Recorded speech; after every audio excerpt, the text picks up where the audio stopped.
Welcome back. This is Fantastic Pains and How We Hide Them. I'm not Chris. And I'm not Karina. But we're here together. As usual. For more fun times and shenanigans. If this is your very first time joining us, welcome to the Madhouse. It gets silly. We are a sibling duo podcast / YouTube channel. She always trips on that. I know. I don't know why. About life with chronic and invisible illnesses and conditions, including either mental health. Yes. Yeah. We're very mental. You have it, Much we got it. Mental. Poor health. Yes. No, we have good health now, but yes. we have lots of experience, so yeah, we talk about it. Yes. If you want to find us, we have an Instagram now. We do have an Instagram now. It has a whole 2 posts. Yeah? Yeah. I'm impressed. We have 2 posts. I haven't done any work. We're working on it. I don't know. We'll figure it out. What is our handle? Fantastic Pains. Oh, cool. We got our name. Yeah. We can also be found on Audible, Spotify, Google Podcasts, and there's a few others. Yeah, little ones, small ones, and of course on YouTube if you want to watch the chaos. Which is the better option because it gets silly, and we're very expressive and ridiculous. So. And there's lots of violence. Yeah. Just watch. It's siblings, remember? Yeah, we don't even talk. We just hit each other randomly. Beat and each other up. It's fun. Stick around. You can also join our Discord if you want to be a part of the conversation or join us for our lives that we do on Saturday and Friday. Yep. And I think that's all the shilling I can do. Right. There we go. We have shilled the shall. Shall the shill. Nope. Yeah. Today is going to be a really interesting one. We have quite a few topics that kind of bleed into one another.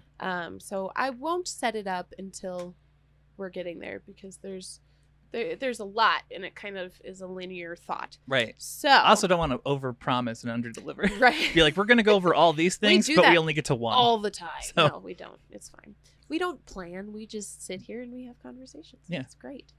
So, before we get into all of that, it is time for the weekly recap. Check-in. Indeed. I'll go first. All right. I had a week. You moved first. It's not what I said.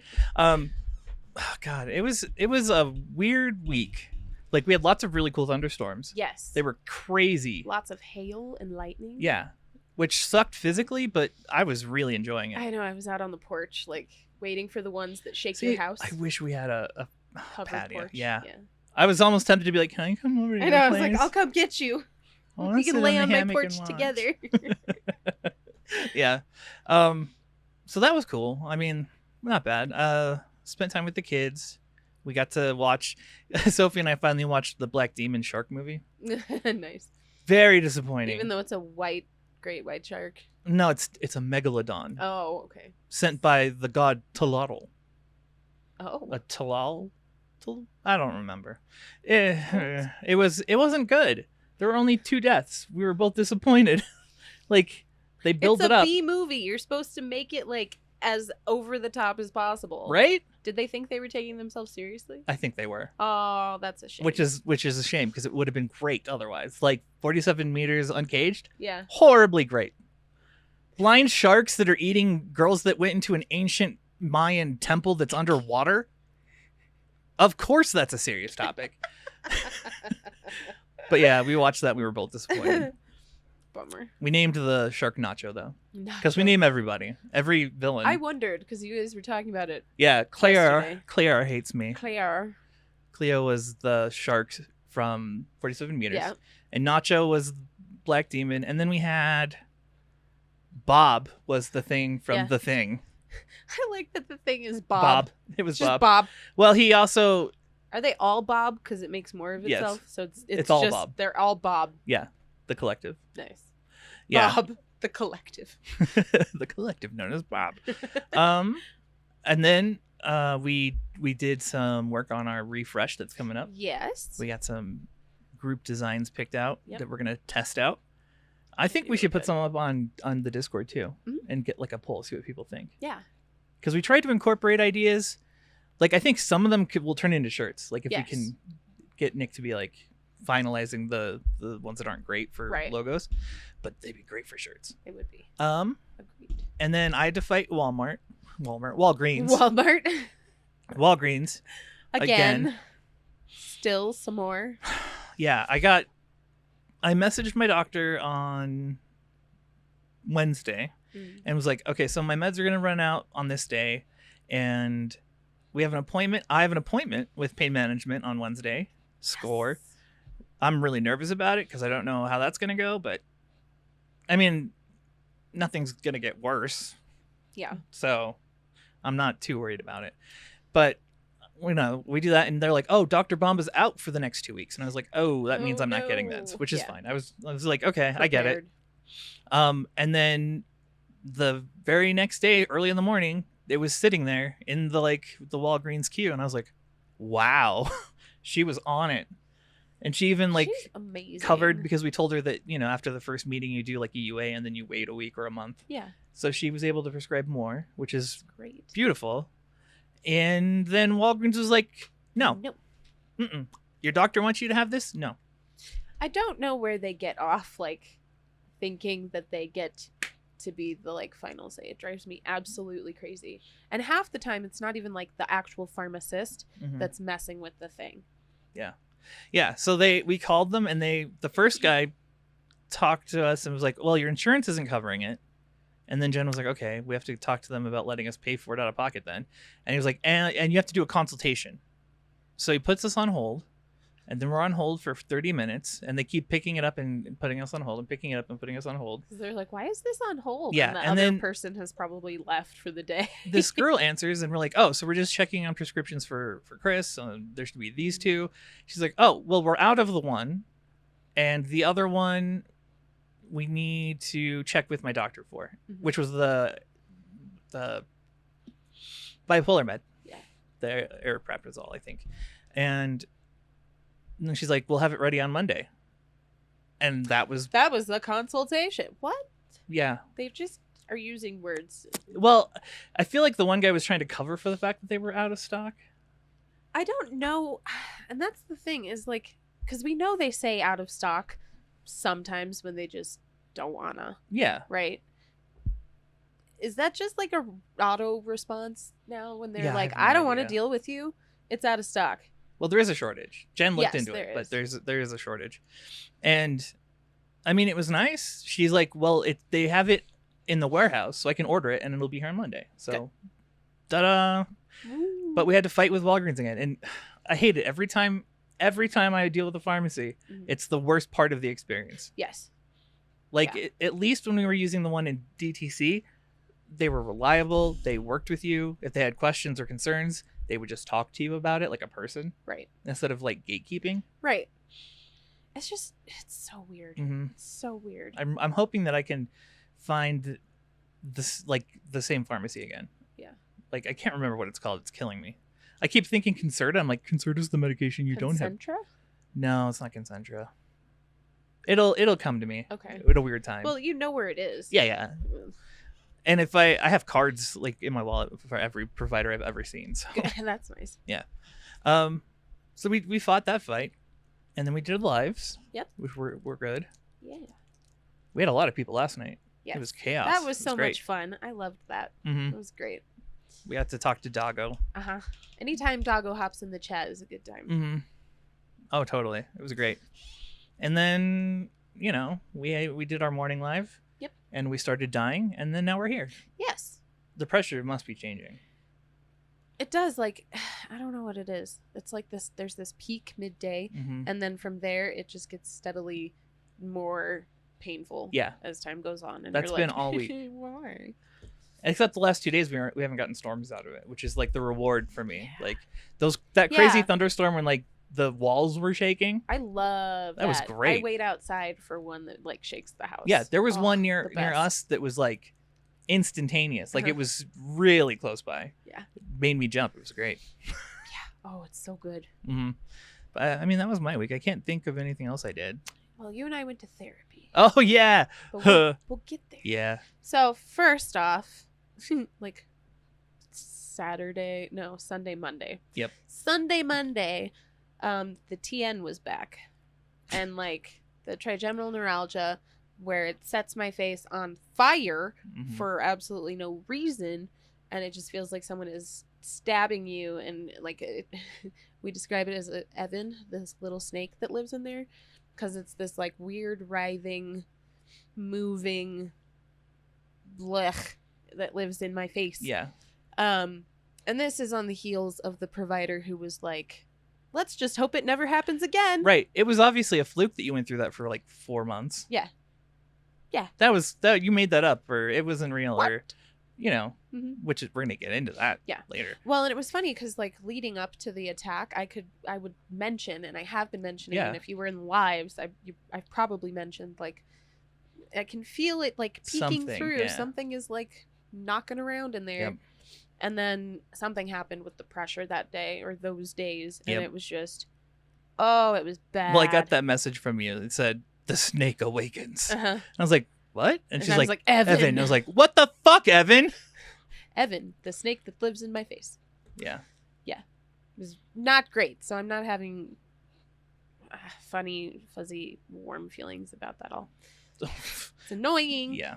And I don't like it. Well, and it's been like, you've been feeling it all week still too, right? Like I think every day we've talked, you've been like, there's still buzzing going on. Like, I can sense it. Like, even right now, I can feel it, like, between my sinus and my palate, where it's that weird, like, you need to sneeze, but you haven't sneezed, but it, like, it's ebbs and flows, and now it's sharp.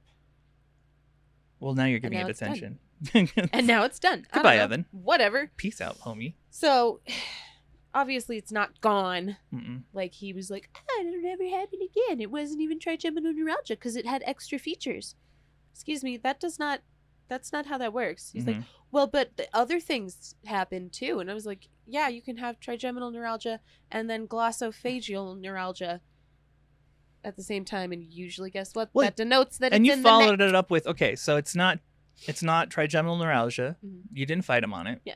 But you were like, what about the instability in my neck? Yeah. And he was like... He literally was like, I don't know. Not my problem, bro. I don't know a lot about that. I don't know. Yeah. And I was like, and? He was like, nope. Nope. No and. Just I don't know.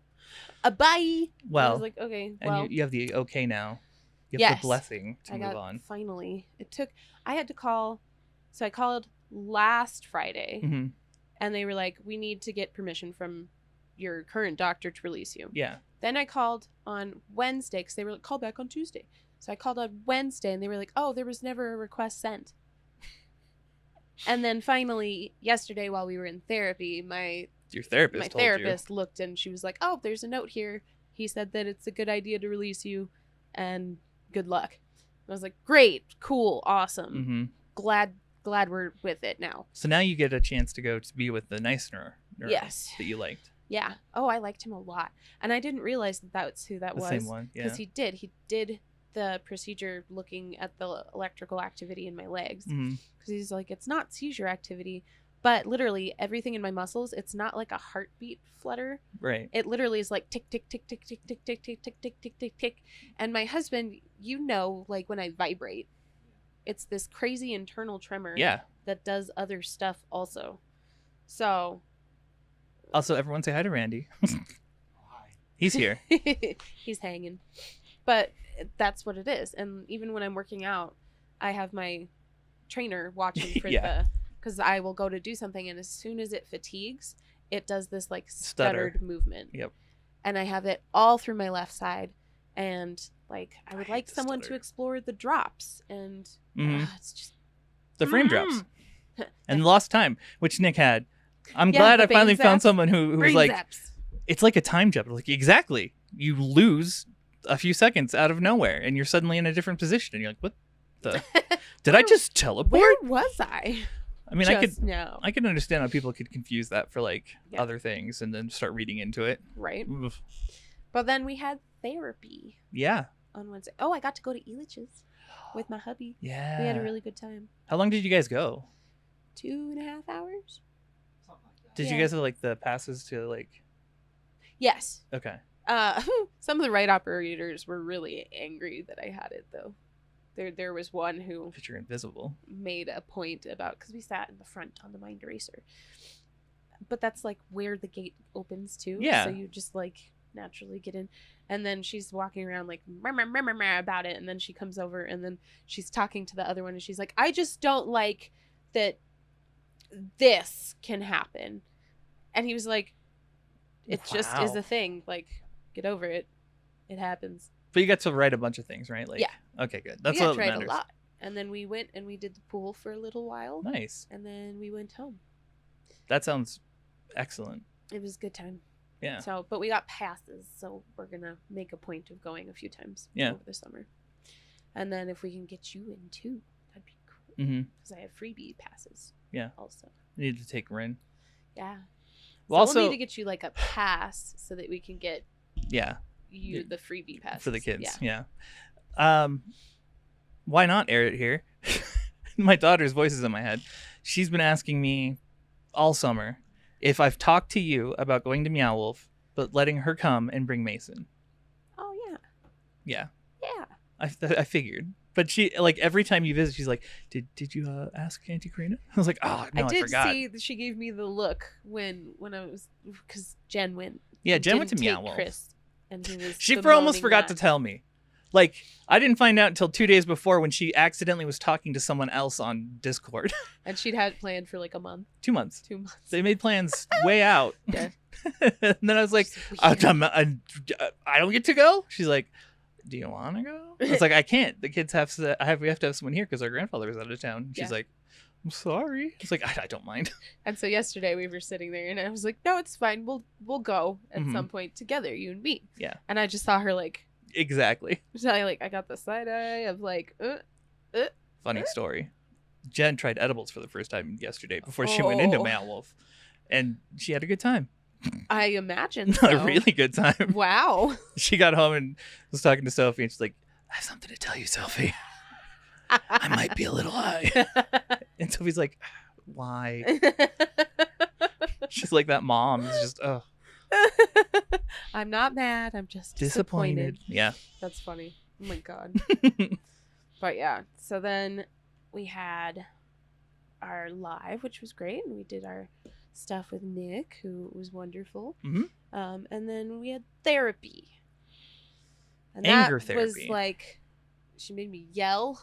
And I don't like that. Because I don't yell even when I am mad. It was weird.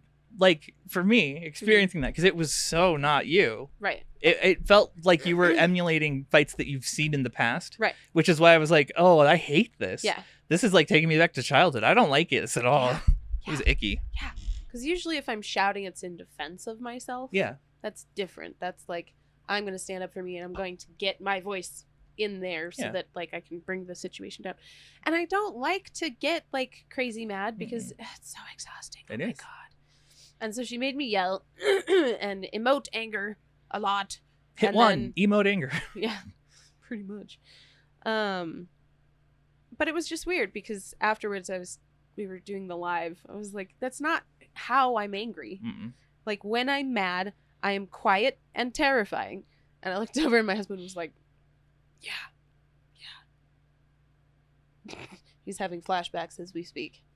Yeah. He goes, yeah. I'm quiet and I'm terrifying because like that's just how I'm built. I'm like Randy. Calm is scarier. Like I hate that. I'd rather there be a confrontation. I need that because otherwise it just feels like I'm on edge all the time. Oh. And it's like we were saying, there's no reconnection usually. Like if Jen does it, she forgets that she's mad at me. Oh yeah. And she just moves on, and then I'm like, am I still in trouble? What's going on here? Yeah. No. I'm quiet and calm and terrifying because the calm is what's scary when you're mad. Yes. And I don't know. I've done a lot of work to not have to explode. I did explode. For a long time, I exploded. I had crazy blowouts all the time. Like, but I worked on it. But I feel like she's not considering all the work that I've done coming up to that point. No. Well, and it felt like she's following the curriculum. Yeah. And she's testing to see what fits, I think. Yeah. Because she'll explore each chapter really thoroughly with you, like in how it relates to you. But it's like when we did the other therapies before, though. Yeah. There are parts that just don't apply to you. Yeah, it's just hard. It makes me second guess myself because I'm like, is all my healing, did I heal wrong? Right. Like, oh no. Yeah. So we got through the anger part, and then as true form, because this is how therapy goes. Yeah. Make me cry and then be like, okay, we're out of time now. See you later. And I'm like, cool. I feel so unfulfilled. She bullied you and then left. Yeah. That's therapy. She's just like, stop being avoidant. Cry already, dang it. Well, it was like, with anger come other emotions, you know. You're repressing stuff. And then you're like, no. Well, like, I could tell you knew what was gonna, you know what I mean? Because that was the grief comes with. Yeah. I was the same. I was like, oh, there's only sadness if we go that route. Right. Well, and that was the other part, because I was like, I can't summon anger from nowhere. I have to, like, pull it from something that is already anger. Yeah. And so she was like, well, okay, so, like, you go for it. And I was like, cool, I'm gonna talk to you like my parents. Yeah. There you go. And you made great points. Well, and then we go through that, and then finally I cry, and then she's like, good. Bye. Do you feel better? And I was like, oh, yeah. No, not really. She's like, okay, see you next week. Okay. Yeah. And well, it's like Ruth said, it's like Ruth hates that they treat people like it's the emotions of the problem. Like it's the patient's fault that they're having these emotions that cause the pain. It just drives me crazy because it's not chronic pain. It is pains that are chronic. Chronically. Yeah. I am in pain somewhere chronically. So yes, in a way, I am in pain chronically, but I don't have a chronic pain. Right. Thing. I mean, like, even your tan, like. Yeah. That's hit or miss too. Yeah. Like, God. I mean, the closest I get is my back, but like it doesn't affect me like the EDS does. Right. Like it's just there. That's the other thing too, is that every pain is different, and that's been really hard to explain up until this point. It took forever to get her to understand that, like, it's not the level of pain, it's my bandwidth to handle it that matters. Yep. That's when I bail out, because she's like, well, think of something that is a 10 pain, and I'm like, yeah, what's a 4 pain? What's a pain for? Right? Because that's just, I don't think that's how we function. We're like, something hurts, and then we're like doing stuff. And then I just don't know how to explain it. I wish I had a better way to explain how pain works, because every single pain is different. So you can't just be like, I'm in the same pain I was yesterday, even though something else is hurting me. Yeah. Because with Ehlers-Danlos syndrome, it's like you spin a wheel and you get to pick like it's ADHD pain. 3. Yeah, exactly. Like, oh no, this one now. But my back too. And then randomly you'll be fine for a little bit and forget it, doubt yourself, and then go, oh no, there. Oh, wow. Then you're like, oh my God, my finger is in a zigzag. Yes. That happened. It was fun. Like, they're different pains. Yeah. And none of them are like, oh, I feel angry, therefore I'm in a pain. I'm like, I can feel anger in my body.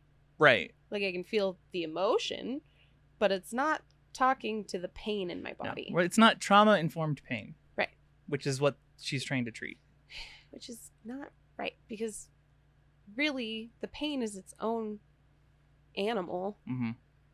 At least I think so. I think the pain is its own creature, because when we found out that we weren't crazy, it was so much easier to just be like, okay, cool. Yeah. And then the pain was validated, and then we moved on with life. Yeah. No, really. We struggled so hard before then, because it was like, well, we think there's a problem, but we don't. But I'm also struggling really hard, and no one believes me. Right. Yeah. Oh. So it's an interesting thing. I'm still open-minded and going to go through the curriculum. Yeah. But it's...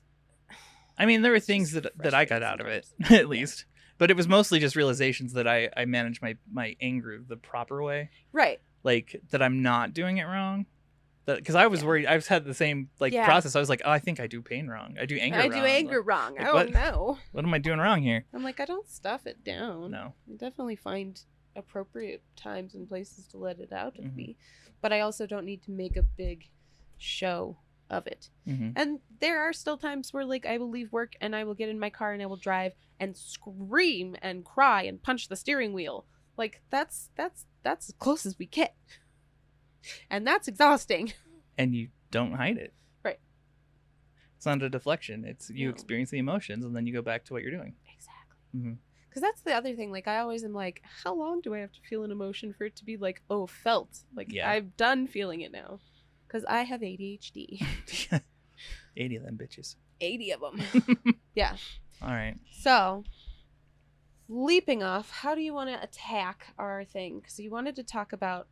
Yeah, we're going to talk about kind of like what we would tell doctors, or what we would like to express to doctors that we've like dealt with. And right. I mean, not all doctors are bad, but there are a lot of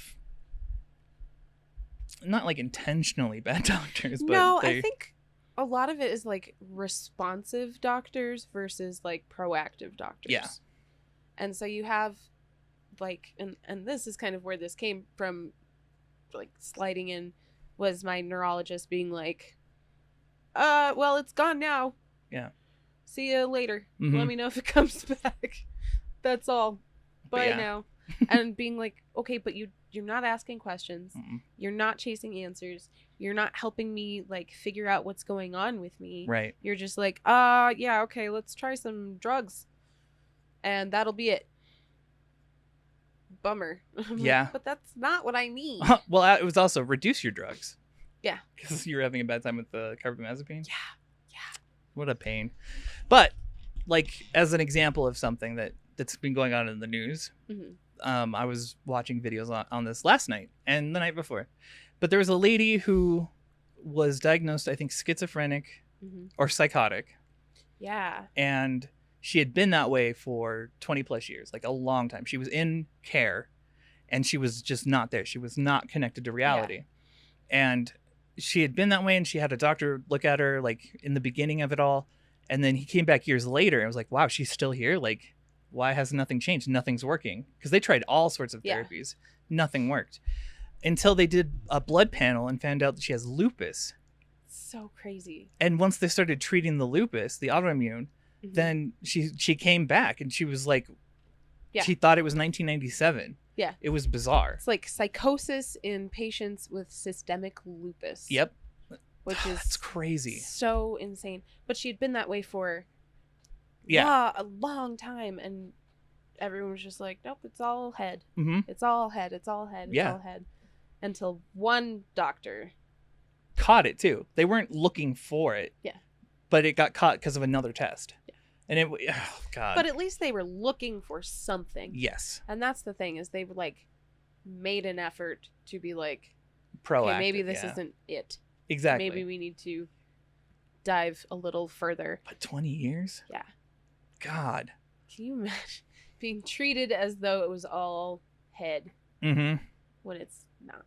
Well, how frustrating that must have been for the doctors too. Be like, we're trying everything, nothing's working. Is what just being so clueless. Yeah. And then to have it be found out that it's something like this, like it's so big that there are 200 other patients in the New York area that are now being looked at to have lupus, like systemic lupus, and see if that's affecting them mentally. And then I think in the greater area, there's like 1,000 or something. Right. Yeah. No, it's insane. They're like psychosis with lupus. And I've seen other things like that too, like with Chiari malformation can present as like mania and bipolar and all these other things, or even schizophrenic. Yeah. You can present that way due to a physical malady. Yeah. And people miss it, which is crazy to me. Crazy, because they don't. That's really the point we're trying to make here, is like, we want providers, and I think everybody deserves to have providers who are asking questions and seeking out new information and new answers. And are not just like, oh, new symptom, let's throw a drug at that and hope it sticks. Exactly. To the wall. It's a lot of that like Dr. House mentality, where they're not looking for it. They're just like, oh, here are the symptoms that we can see. Yeah. This is what it turns into when you put them all together. Right. Oh, it's not that? I have no idea. Yeah. There's so much of that. Right. I mean, you've encountered it recently, and God. Oh, yeah. During our diagnostic area, that, Or just your back.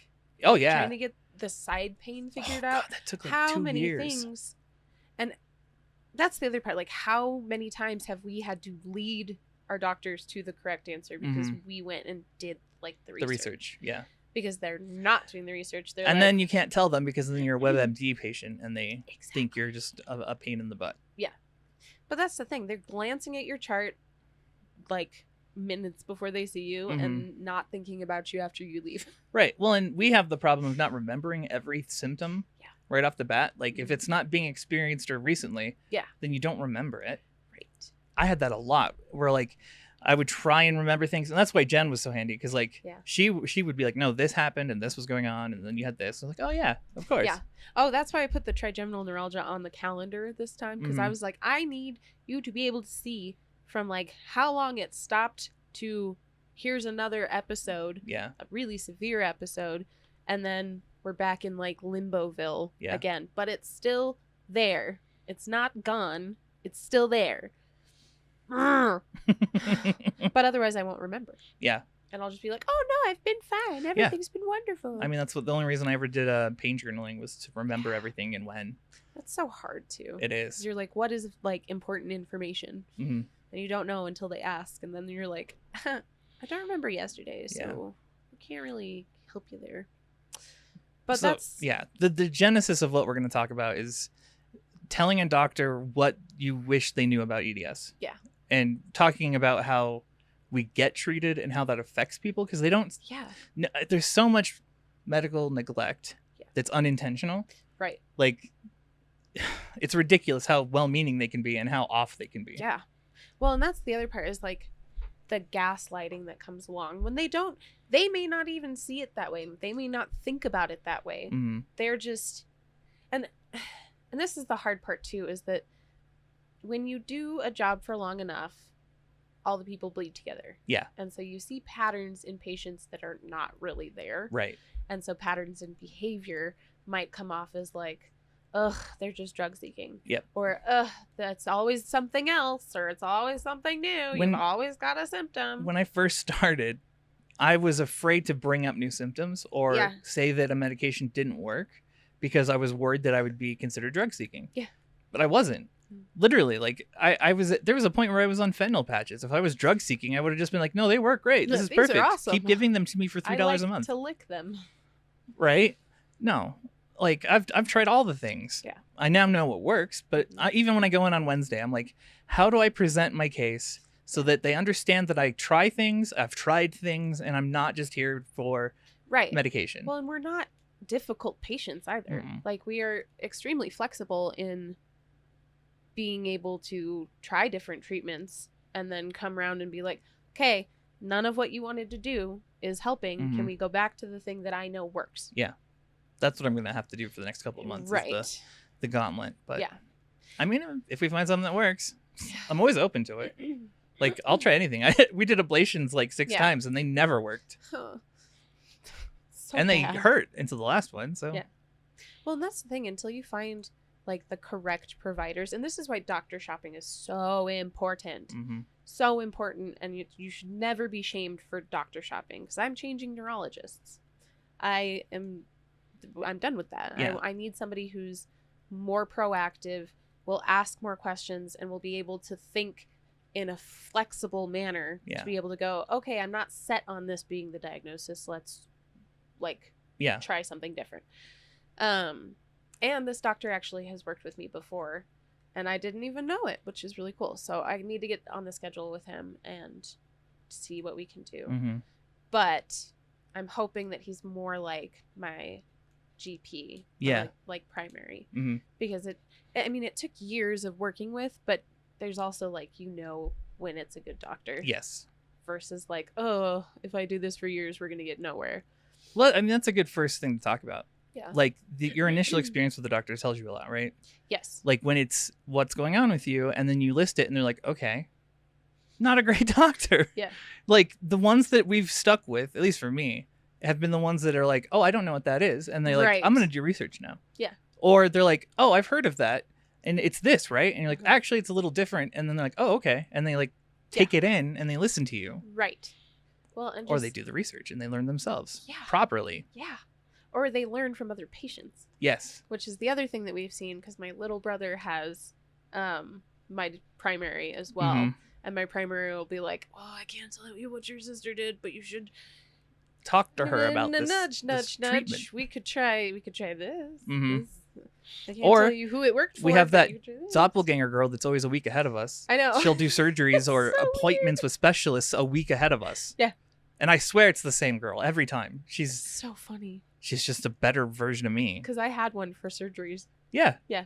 For both Absolutely. Because they'll be like, oh, I just had someone with EDSN. Yeah. Like, oh, okay. And she's not doing well. Her mom was like, she is a handful, is what they said. That's probably a HIPAA violation, but I'm not going to tell you who did it. Unless you pay me. Oh, my. I'll give you the information you need. Oh, God. But that's the thing. Like, with the good doctor, mm-hmm. like, my primary listens to what I have to say. Yeah. Will let me make requests to look at things, to be like, can we look at whatever this is in more in depth? Can you make a referral? Can you blah, blah, blah, blah, blah? And usually within the appointment, he's like, yeah, no, I trust that you are in touch with your body. You know your body better than anybody else. Yeah. You know what's going on. You've always been really proactive in your own care. I'm going to trust that you can be trusted as a patient. Mm-hmm. And work with you. Well, and he's there for checks and balances, right? Like if you came to him with something batshit crazy, he'd be like, I don't think we should do that. Right. I need a full He's body not afraid scan. of you, you know? He's like, no, that ain't it, Chief. Yeah. You're not getting your brain removed today. Right. Well, because that's the other thing. I'm not like, he's not there to do what I want him to do all the time. It's definitely a cooperative model. And we're always talking about that. Like it sounds like, you know, if you take us out of context, a lot of times you can be like, oh, they're just doctor shopping because they want to get their way. That's never it. All the good doctors have challenged us and have learned, and then we have learned, and then it's been a team. Right. You're putting a team together. Yep. Because that's exactly it, is like until you find the correct doctors, you can't have that team because you're essentially playing against them. Oh, yeah. At every turn, or just tolerating and hoping that eventually they come to find that like, oh, it's not a standard situation. And you're like, yeah, no, it's not. I tried to tell you 2.5 years ago. Mm-hmm. But yeah, no, it's building a team is so important. See, I don't know if that's taught. That doctors should think of it as like a team up. It's a partnership. I don't know that they're ever like explicitly told. I know they take the Hippocratic Oath to keep you healthy, but they're not like, I'm out like Pokemon. They're not like, I'm out to find patients that I like. I'm trying to match up with the right ones. I'm going to collect them all. I mean, their personality kind of filters them out naturally. Like if you're a jerk, I'm not going to come back. Right. Exactly. No, I think that's fair. Yeah. But yeah, no, I don't think it's taught to be. I mean, it's starting to be now. We've seen more of this like patient-centered model, patient-driven model. Right. Because it's more holistic, I guess. Mm-hmm. And it reminds me of like what New Health had going for it. Yeah. Where it was me and then all these people that were working together to help me. Yeah. And the focus was on me. And not in a bad way. No, but in like, you get to be an active participant in your own care. Right. Which is so important. So important.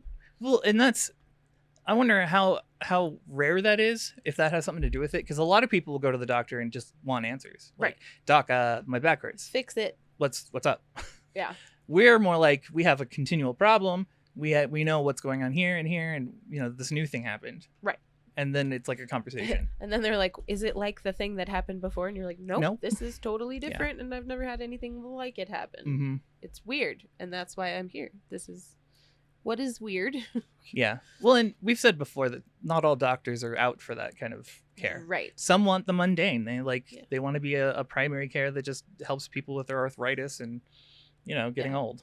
Oh, you have a cold today. Yeah. Take your flu shot. Right. Well, and that was kind of the thing with my neurologist, is like, it's not just that he didn't know what to do, it's that he didn't care to like put a step after that. To be like, I don't know, let me send you to someone who does. Or I don't know, let me do some research. I don't know, I have a colleague who No, and that's the thing. this is one that I really wish doctors would remember, is that their word isn't God. Yeah. Like, just because you say it's not going to happen again doesn't mean it's not going to happen again. Right. You're not infallible. Right. Like, some doctors can't be wrong. Yeah.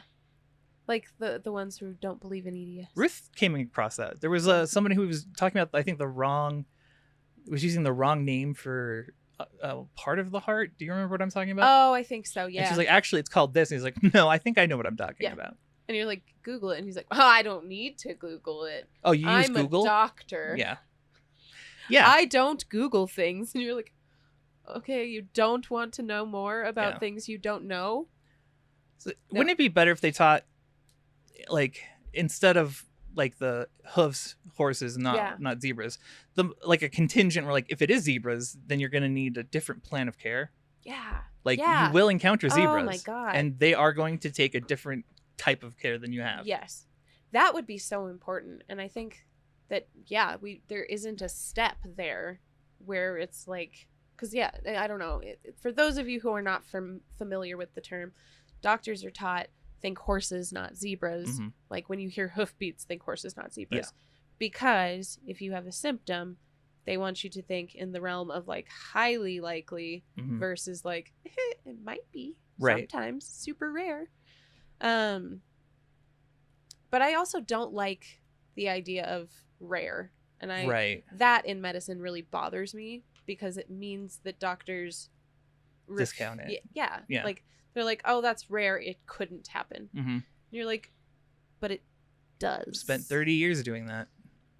Well, no, I spent, let's say, 27 years of that. And then I finally found a provider who was like, there's something wrong with you. Let's actually address it. Right. And then we spent a lot of time and a lot of tests and a lot of surgeries to get to the answer. Right. But that was way more productive. Yeah. Like, my life changed when we started working on the problem. Right, exactly. Instead of like, I don't know, and because I don't know, that's the end of the story. Yeah. Close the book. Yeah, you're too young to have that. You're a mystery. I don't want to deal with you. Right. They don't say the last part, but they'll be like, you're a mystery. Yeah.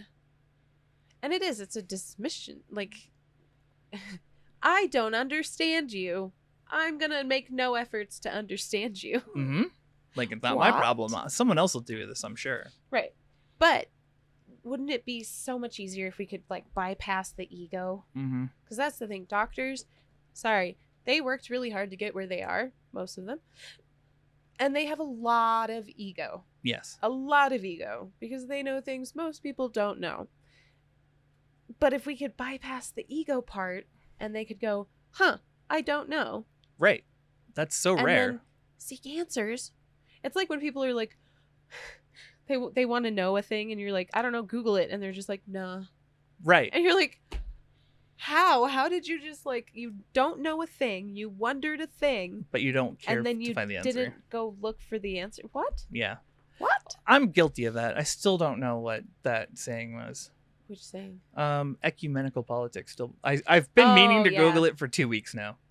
It pops into my head randomly. I'm like, I should Google that. But you're also just playing with the form of the word. I get lost in saying it, and like, how did it sound? What, like, what's the breakdown? What could it mean? Like, right? I'm trying to figure it out without. It's a fidget. Yeah. Yeah. It's a mental fidget. Exactly. Yeah. But that's the thing. Like, we want them to want to know, because when they don't want to know, then we get the dismissal, and we get the medical neglect. And we miss things that could have been fixed early. Do you think, too, that that's not just like an ego thing, but kind of how they have to approach certain patients? Like, certain patients need them to be the know-all. Mm-hmm. So they kind of step into this, like, I know everything kind of role. But then they can't turn it off. Yeah. Because they're used to being the source of information. Yeah. Right. Well, and I think you also have a lot of other people who, because they don't have chronic conditions, because they don't live with an illness or a group of illnesses, and they come in when they're like, oh, this hurts, right, and it doesn't usually hurt. What's that? It's a different interaction, I think. Yeah, because you're dealing with somebody who's like, I don't know my body, what is this thingy, help me. Yeah, I think that's part of what made us so frustrated too, is that we came in and we're like, this very specific thing is bothering me, and it hurts when I do this and this and this. Yep. And they're like, well, that's very, very specific. Yeah. Like, yeah. Yeah. Because you're like, I do speak to my body often. I have to. It's always talking. Because it doesn't ever shut up. Mm-hmm. She doesn't shut up. So eventually you have to listen to her. But that's the thing, too. Yeah, I think that's the really sad part. And I don't think the people who are chronically ill are ever going to have the model of care that we really want and deserve. Right. Because we are the like outlier, rare and we're the oddity and we're the like exception and we're the ones that should like be a specialty. Specialists, right? Like a specialty that's like an umbrella specialty. You have like a primary care and then a primary care for people who have a chronic condition. See, that would be great. Yeah. But they're never going to split it up that way. Well, and in my experience, you have doctors and then you have nurse practitioners. Yeah. And the nurse practitioners, I've never found one that I didn't like. Yeah. Every single one of them. They're the ones who are like, oh, wow, that's crazy. I've never heard about that. Yep. I'll have to look into that. Yep. What did you say it was called? Every big breakthrough I've had has been because of a nurse practitioner. Yeah. So, thank you, Emily. It's just so strange. So strange. And Marianne. Yeah. and Bomba and like all of them. Yeah. It's crazy. Because there's what they want to know. Yep. They're asking questions. There's like real empathy there. Because also that's the other part is that there's more face-to-face time with like nurse practitioners and PAs and things like that. Your doctor is like paperwork, see the patient for 3.5 seconds while typing this, see you later, bye. Right. And you're like, okay, cool. In that 4.5 minutes, I completely forgot to tell you about the thing that I came in here to tell you about. Right, because they'll get stuck on like a random thing and throw you off. Yep. That happens to me a lot. That's like when I started with the like twitching, and she was like, "Oh, your eyelid does it? It's this one thing, but that's just eyelid. Everything else is eyelid. Yeah. You said eyelid. How dare you? But I also said like arms and face and neck and chest. My first interaction with a doctor about my pain went, what do you do for a living? Like, I was like, I have pain here. And he's like, oh, what do you do? Oh, yeah. And I was like, oh, I work at a computer company. Oh, do you use a keyboard? Well, yeah, but not at work. At work, I was supposed to be standing up and testing RAM and being very active. But he went, oh, it's muscle atrophy, clearly. Because I'm, you can see my collarbone. Like, I'm just bony. I can't help it. Like, I look like I'm atrophied, I guess.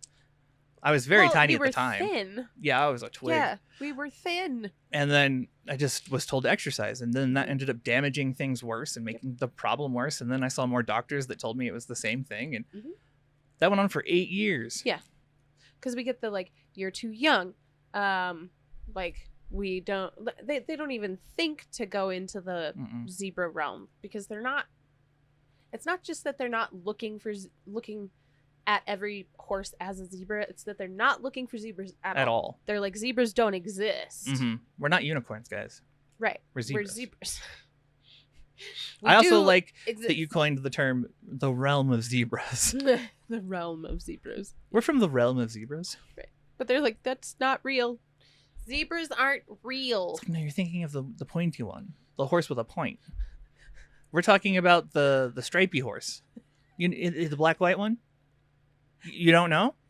No, it doesn't have dots. Seen That's one a giraffe. ever. It has a long... How do you get that confused? Zebra. Horse. Zebra? Oh, yeah, Does zebra? That help? Is that zebra? Are you British? No. Oh. Well, they're really mean murder donkeys. I don't know. Mean murder donkeys. They are. I know. I just love that. That's how I describe everyone with EDS as a mean murder donkey. Don't mess with us. We're crazy. We're mean murder donkeys. Mean murder donkeys. It's just so frustrating to get the care that you need and to have providers ask questions. Yeah. Because that's the thing. Like, every medical show you will ever watch ever, the doctors are like, it could be, we checked this, we ran all the tests and we don't know. We got to run more tests and find out. There's never a point where they're like, that didn't help. Have you tried losing 10 pounds? No, Karina. It's anxiety. I have headaches. Clearly it's anxiety. Lose weight. It's that hysterical uterus you have. Yeah, that's the wandering uterus. That's what's happening right now. I think we should take a break. I think so. And then we can come back and tackle all of these wonderful ideas. Right. Like the effect that the doctors that do that have on people and that they don't realize they do to people. So, yeah. Absolutely. All right, my friends.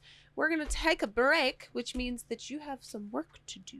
Yeah. Do the things. You need to drink some water. Mm-hmm. Hydrate or dehydrate. Yep. You got to have a snack because you are a snack. You are a snack. A shiny, say it. Beautiful, look in the mirror and say it. Snack. Giggle. I mean, it feels weird, but do it. Just walk up to your mirror and be like, yum. Here's one for my gamer bros. Don't forget to save what you're doing before you turn off your Switch. Oh, yeah. That's what made me think of it. I saw Randy putting the Switch away, and I was like, oh, yeah. Make sure you push save. Yes. He saved his life.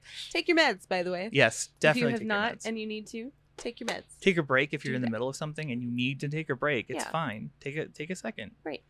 Pace yourself. Yes. Rest. And then go outside. Find some sunlight. If you can. Yep. If it's available and it's not super horribly hot. But go outside. Go outside. Look at the sky. Don't look at the sun. It's not a good idea. No. Yeah. Do that. We love you. We'll be right back. Bye. Bye. Oh, hi. Do you like Fantastic Pains? Would you like to see more of the Fantastic Pains podcasting crew? If so, you should join our Patreon. The Patreon, as we like to call it, is the new home of our behind-the-scenes content, full uncut recording sessions, our short-form videos such as TikToks and YouTube Shorts, and our past live streams. You can also find some Patreon exclusive content such as our new music reviews, lost episodes, and is the new home of our Mini Voices series, all of which can be found in our higher tier dubbed The Only Pains. The Patreon is the best way to support the podcast, so whether you want to see more of us or just want to help us grow, feel free to sign up following the link in the description below, and hopefully you guys enjoy the rest of the show. Welcome back. How was your break? Did you do the things? You should do the things. They're good for you. Or if you did them, great. Yeah. Congrats. Yes, we did the things. We did. Okay. We did things. We did. So we did the things. I even drank water. Good job. Yeah. Gross. No, I love the taste of water. I'm weird. The taste of water. I know. Every water has a different taste. It does. Yeah. It really does. Okay. So what are we doing? We're going to talk about the effect that doctors can have. Yes. With the way they treat us when they don't treat us well. Yeah.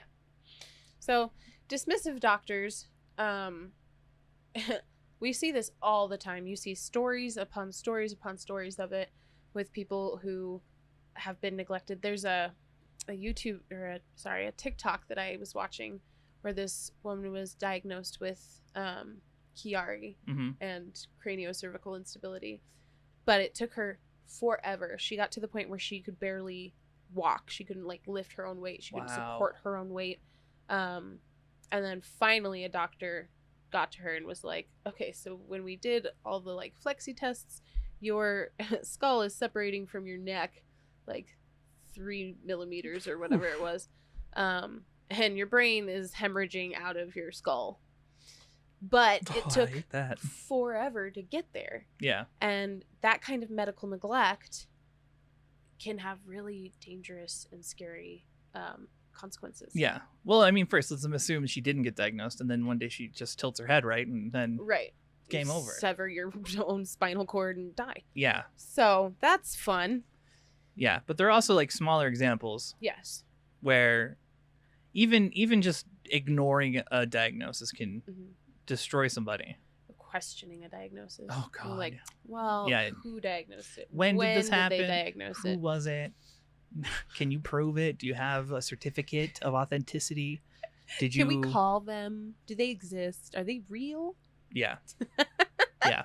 Who diagnosed? Oh, well, their diagnosis is not real. No, they're not me, and I don't believe in what you have. So you have nothing. Yeah, exactly. But some of the nasty outcomes of that are obviously the imposter syndrome that a lot of us already deal with. Yep. Already, where we're like, am I crazy or is something happening to my body? And I think that's something that is extremely prolific through the Ehlers-Danlos community. Oh yeah. Because it takes so long to get a diagnosis. Well, and even finding out about it, it's not widely known, and it's not consistent. No, Not right? at all. The randomness of EDS makes you feel like you're crazy because you'll have really intense pains that could be like a month even, and then they could just disappear. Vanish into the great blue beyond. Yeah. And that's the thing, like if you don't get into the doctor's office within the time frame that it's hurting God, I you. hate that. And they're like, "Oh, we'll schedule you 6 weeks out." And you're like, "Never mind. No point. It'll be gone by then." Yep. Yeah. Yeah. It's great. So the imposter syndrome is really heavy. And that kind of like self-doubt can be really... Well, and it spreads, right? Like once you start doubting yourself in one area, you start doubting kind of everything about yourself. Because you're not sure if you can be relied upon. Right. For information in general. Right. Your firsthand experience is no longer firsthand experience. Exactly. You're viewing it through some doctor. And you're like, well, maybe that wasn't like that. Right. You start gaslighting yourself. Exactly. Like we get enough gaslighting without doing it to our own selves. Yes. But we do it constantly. Where we're like, even with the TN, every time it happened, I was like, oh, that was just a one-off. It'll be gone. Right. Like I'll never see it again. But then when it was gone, I was like, it's coming back. Yeah. I know it's coming back. I can't be hopeful enough to be like, oh, it's gone forever. But it's this weird dichotomy in your brain where you have this yes and no, but they're overlapped. Yeah. With this like pervasive string of voices that are not your own. Oh yeah, no. Not even. Like, and the interesting thing about that is that, like, depending on your mood, you listen to certain voices. Yeah. Right? It's like, if you're having a good day, you can be like, maybe it's real. Yeah. You're like, yeah, no, I'm dealing with some things. Yeah. If you're having a bad day, like, yeah, I'm insane. I'm crazy, and everybody hates me, and they should. Oh, I hate that one. Everyone does hate you, and you deserve it. Yep. Oh, wow. What did I do? Look at you. Right.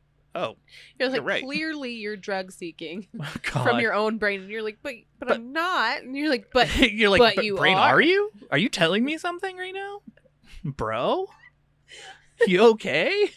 Like, no, that's not real. What? I'm not. You're faking it. You're making it up. Oh, God. Even though your worst symptoms are experienced alone by your lonesome. Yeah. And if you're doing it for by yourself, you're probably not doing it for attention. Yeah, just keep that in mind. Just saying. That's helped me a ton. Yeah. Like when you're like break it down, you're like, yeah, no, I'm being performative for no one. For nobody's here. I'm not telling people about this. Right. Like I'm hiding my shame. Hiding my shame. Oh. Yeah. But that's how it is. Like, oh, it's so damaging, and it takes so long to like work your way out of that. Yeah. And identify which voices aren't yours. That's huge too, yeah. Yes. Because you're gonna hear the voices in your voice. It's not your voice. You're definitely projecting other people's like those are things that have you. been projected onto you. Yeah. Yeah. The other thing that can happen, and I think we see this a lot with our men in Ehlers-Danlos community, because my EDS boys don't exist. Yeah. Well, because that's the thing, is that they say it's more common in women, but I don't know that that's actually the statistic, right, the like, correct statistic. You know, society, if you're a manly man, you don't have any pain problems. Right. That's right. weak of you. Well, and the first time you're shut down, are you going to continue? No. Or are you going to... That's it. Be like, oh, okay, there's nothing wrong with me. I need to man up. That's and then game. Yeah. You never go back to the doctor. I literally ever. did the same thing. Yeah. They were like, oh, it's atrophy, exercise. And I was like, okay. And I did that blindly. Didn't even think to argue or like contest. It was just like, oh, okay. Yeah, no, you're right. I'm just a piece of shit. Right. Let me do what you said until I'm unable to do things. Right.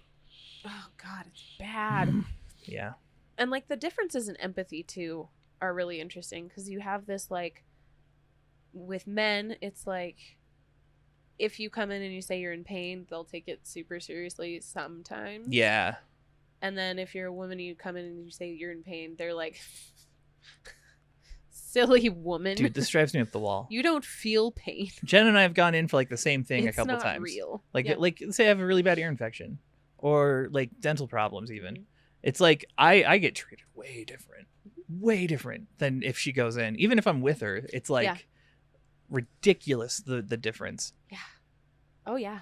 It's crazy, because they're like, are you sure you're just not on your period? No, my tooth is broken. Yeah, it probably broke because your period. That can happen when you're on your period.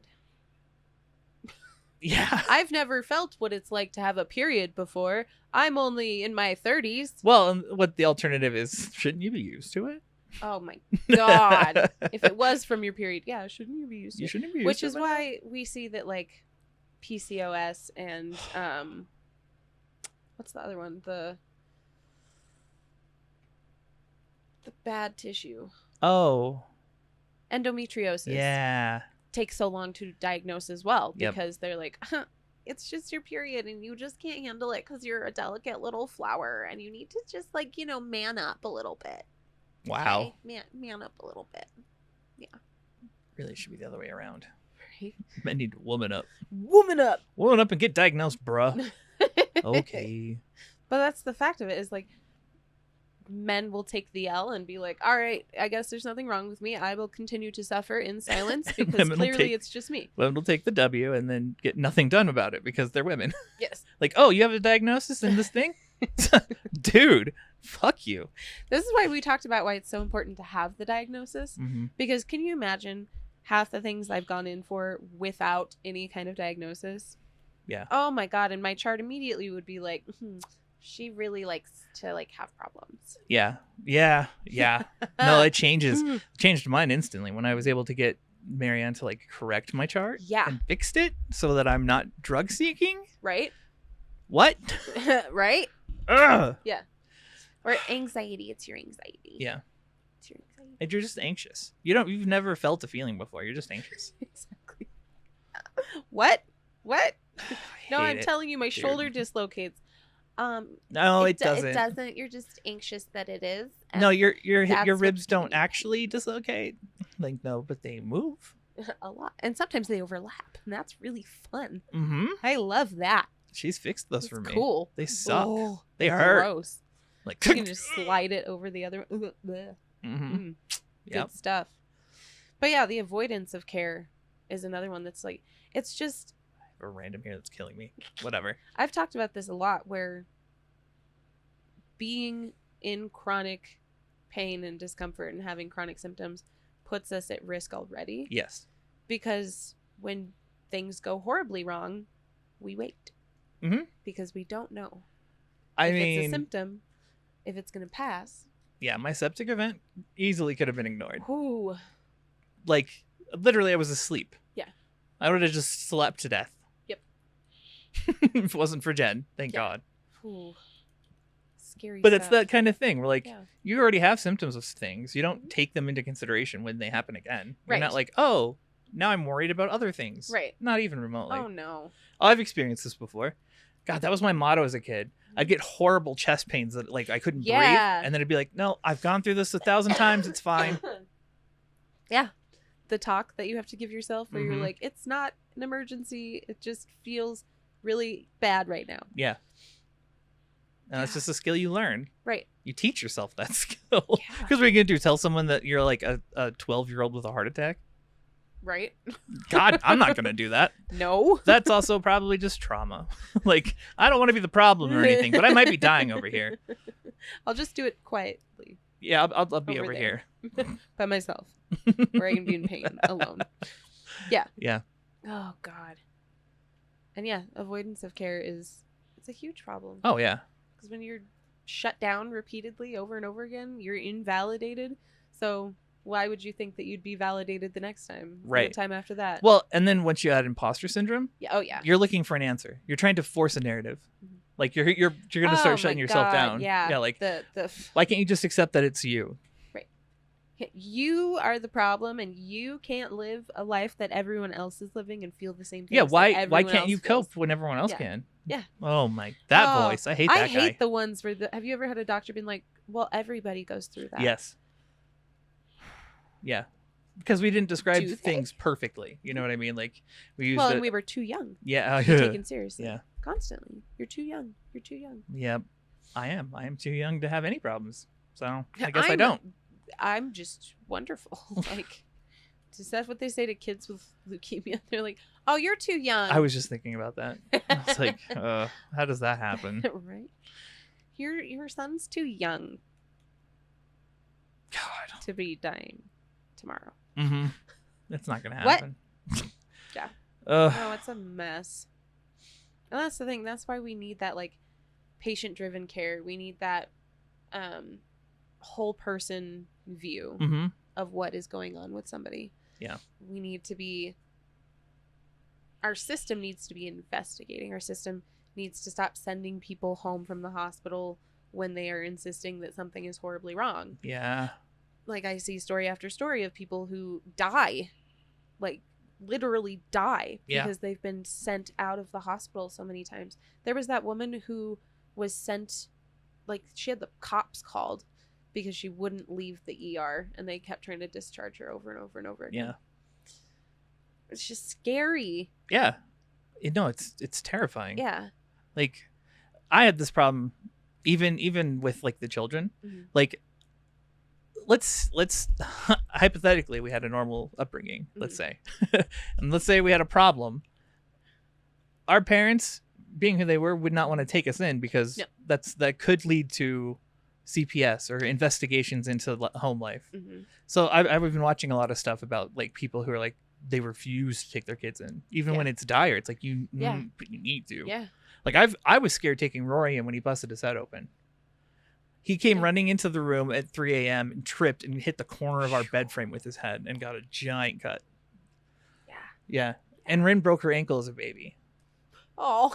Like a toddler. Like she was running and she had to wear like a brace for a little bit. Oh. Yeah. Poor babe. Yeah. But those were terrifying to me because like what if they start investigating me and they want to push a narrative and you know what I mean? Yeah. Well, and it's not an unreasonable fear either because it happens. It happens a lot actually. Like what do they call it? They call it state sanctioned kidnapping. Mm-hmm. Yeah. Yep. Where people lose their kids for it's almost just nothing. It's like there's so many reasons to not see a doctor. Yeah. Like the doctor should not be one of those reasons. Right. Once I get to you, you should be like, I'm so glad you're here. And we have that, at least in primary. Like we've gotten our base done. Right. Well, and I finally found a dentist who's like that. Yeah. Because dental's the other one. She said, who found this dentist? It's his found dentist. this dentist? It's his dentist. Who said you should go there? Like and her then a was lot. ignored for like a bit. And then she finally went. Yeah. Even after I said she was amazing. I have to go get teeth pulled on Tuesday. Yeah. Ooh. Fun times. They're so nice though. They are so lovely. Like, I don't know if you guys have ever had this happen where you go in and they look at your mouth and they're like, are you just like gargling sugar water all day long? Or like, you don't brush it all. You don't take care of your... This is clearly your fault. You've been in there just like chipping at them with a hammer. Yeah, you don't hit something. yourself with a hammer all the time. What? I did that for fun. What? Yeah. And then they guilt you and shame you for even being there. That was every experience I had up until I found this current dentist. And I went in and they knew my entire history of all of my meds, fixed it, and then was like, you have a tough time. Like, you're doing good, man. It's like... They were really sweet to us. Like, they built me an entire plan. Yeah. Told me exactly what the plan was going to cost every step of the way. Mm-hmm. We're going to do an implant, which is exciting. Yeah. And they even were like, let's do the implant after your insurance resets. Mm-hmm. So that's they know covered. their stuff. Yeah. They are wonderful. And they were just basically like, when I told them it's been a while, they were like, well, I'm just really glad that you're in now. And you're taking care of it right now. Yeah. What? So impactful. It's an outlook thing. Yeah. They don't approach it from like this cynical, oh my god, everyone's a problem angle. It's like people have lives and stories and they're individuals. Yeah. They deserve to be treated like that. Right. From a dentist? With compassion. From a dentist? And empathy. I don't believe in it. I know. I was like, an empathetic dentist? What is this? I mean, they're kind and they didn't guilt me about my teeth. Oh, what? They're fantastic. I know. Like other dentists, they act like it's their teeth that you are ruining. Yeah, oh, yeah. And then they get all mad and you're like, I'm sorry. I'll brush every 45 minutes for the rest of my life, I swear. I mean, the current dentist got Roy even Really? brushing. Like, they were nice and like he's like on a schedule now. He's very strict about his teeth. I'm like, good job, man. Good. Yeah, they're wonderful. Sorry, little sidetrack, but it's the same deal. Yeah. We want providers who are like, I'm happy that we Well, can think about help it. you now. We avoided dentists because it was a horrible journey with no positive outcome. Right. Right. And we were like, we're not doing anything. I went to the hospital because I didn't want to see a dentist. I almost died. Yeah. Because of a not wanting to see the dentist problem. Yeah. Like, bro. Yeah. Well, and that's the other thing. Like, people don't know that infections in your mouth can get in your blood real quick. And they're really close to your brain. That too. Let's think about that. Oh, no. Mm-hmm. That would... Ooh, it's terrifying. Dude, I'm paranoid of my teeth now. I know. Let's I had to go get mine done after he had the thing. And then I found out that I have one that's cracked all the way to the bone. Unfinished root canal. Yeah. Unfinished root canal. They like started a root canal and then just bailed out. Yeah. Well, my only root canal that's here is missing a nerve. They did 2, not 3, and there's a third one. I almost had to see a specialist because it was swollen and wouldn't calm down because they left a nerve. And it finally died after like a long enough time. You know what I mean? Oh my God. But it was horrible. This whole thing was swollen. Mm-mm. Because they refused to do a good job. Mm-hmm. Yep. That was the one that I felt too. Where they did the root canal. I was like, I need you to numb me. The one you felt? Well, one of that. Yeah. Yeah. Mm. Well, and that's the other part of like patient-driven care. We need to be taken seriously when we come in and we say, anesthesia is a problem. Yes. I need you to take extra special care that you actually knock me out. Yeah. Because it doesn't work great. And then you wind up getting like double dosed in the middle of surgery. It's bad time. Bad time for everybody. And I need them to take me seriously when I say, hey, we're going to have surgery. Please be careful when you're moving me and don't ragdoll me because you will hurt me in other ways. Yep. Because I cannot protect my like joints and my body when I'm unconscious. I need you to do that. I dislocated my hip last night doing that. I fell asleep really hard and woke up and I was on, like, I had fallen asleep on my side, but then I kind of went like this and it slid out. Oh. It went floop, and then I was like, oh, this is horrible. Randy's been hearing me relocate my hip at night. It's like a deep thunk that echoes through the bed. Like, is that thunder? No, that's just your thunder thighs. Like, hey, now. I can say that because I have legit thunder thighs. I'm so glad to be back in the gym. I have thick thighs. They save lives. I can't help it. Them thick thighs. Yeah. Save lives. Nick likes them, so I don't know what you're complaining about. I got beautifully thick thighs. I just have. I'm a tree trunk. I have 10 pounds I need to slowly get rid of. I'm working on it. Not your 10 pounds. No, I need like 80 pounds. No. 200 pounds to go away, please. You want to be like 17 pounds? It would be a ridiculously low number now. That is so weird to me. I don't like it. He's freaking out because he lost weight and he didn't mean to. I've been losing weight. Yeah. And I've been trying to gain weight. I'm trying to pack on the pounds for winter, but this bear isn't getting it done. In June. Yeah, I'm early to it, okay? He's a bear. This is just rude. He's just attacking me. This is personal we're just attacks. Devolving. This is the second half. Welcome to the second half. Where things get chaotic because everyone's like, I don't feel good. Well, we got to the point. We said the points, and now I just want to be silly because I don't feel good. Game for it. I just don't feel good. Yeah, don't feel good. But all in all, that's the importance of patient-driven care. Yeah, patient-centered care. Find someone who wants you to be part of the team.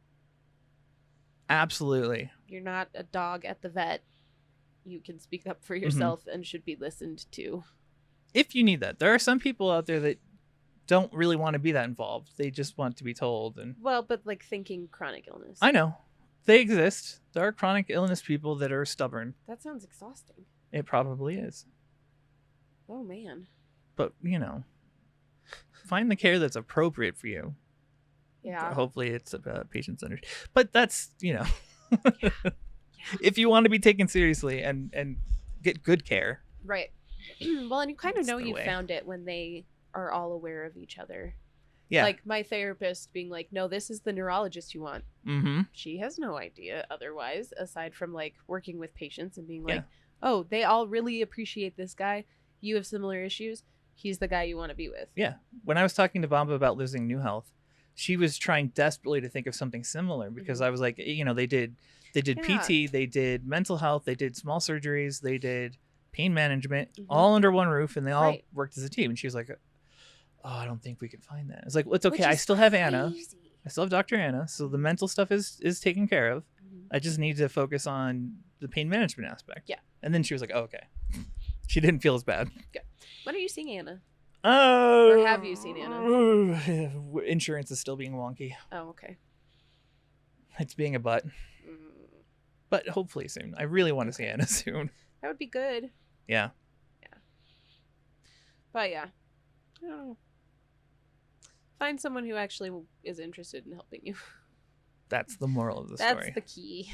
Find someone who's going to ask questions. Right. Don't just assume doctors are there to help you. Yeah. Because some aren't. Some of them are there to make you go away. Mm-hmm. Yeah, most of them it feels like. Yeah. It's rare to find someone involved. You're like, why are you here? And you're like, I need help. And they're like, we don't do that.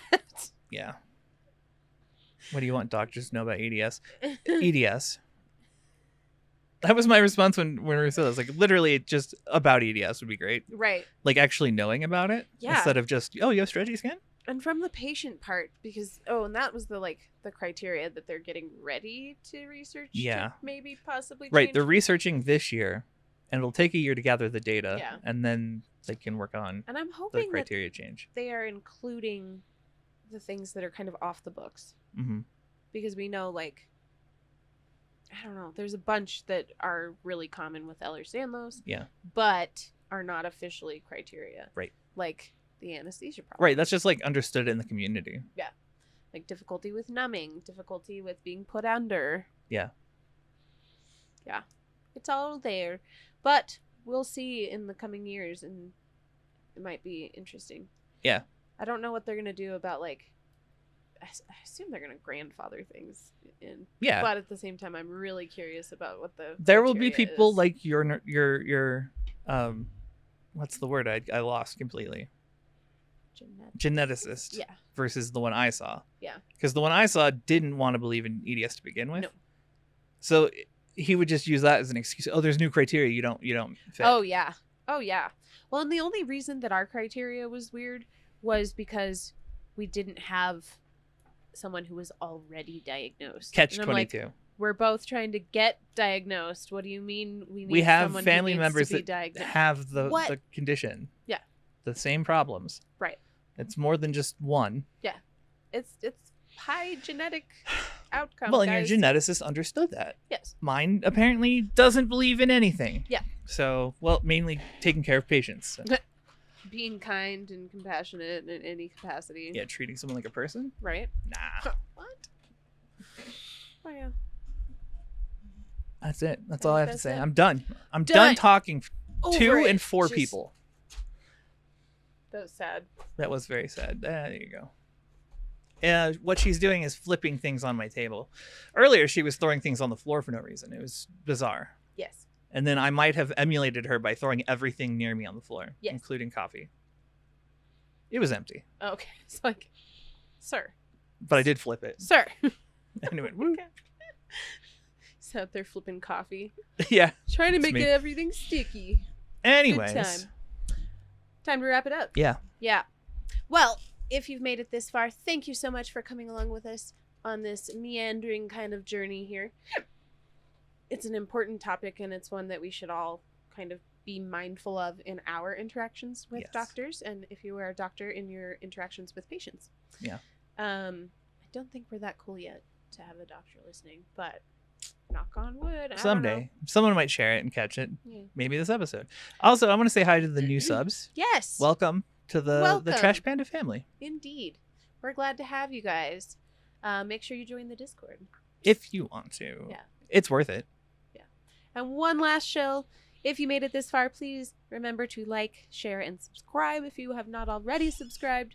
And we will be very excited. Yes. There's also the Patreon.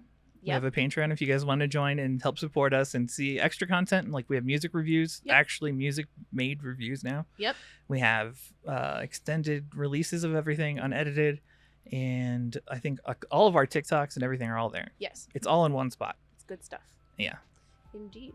And there's a Teespring, but and you it's could fine. support us and pay for coffees. It's beautiful. Yeah. All right.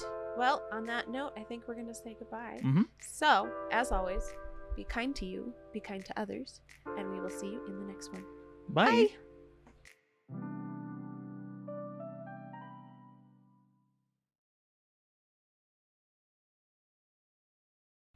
Whoopah! Classic whoopah. It would not be an end of an episode without a whoopah. Hey, that's my keyboard. No, I'm sorry. I'm gonna kill you. Okay. With kindness. Damn it. Goodbye, Faye. Goodbye, Craig. Yep. Bye-bye. And anyone else who's made it, you gotta sound off in the comments. Mwah.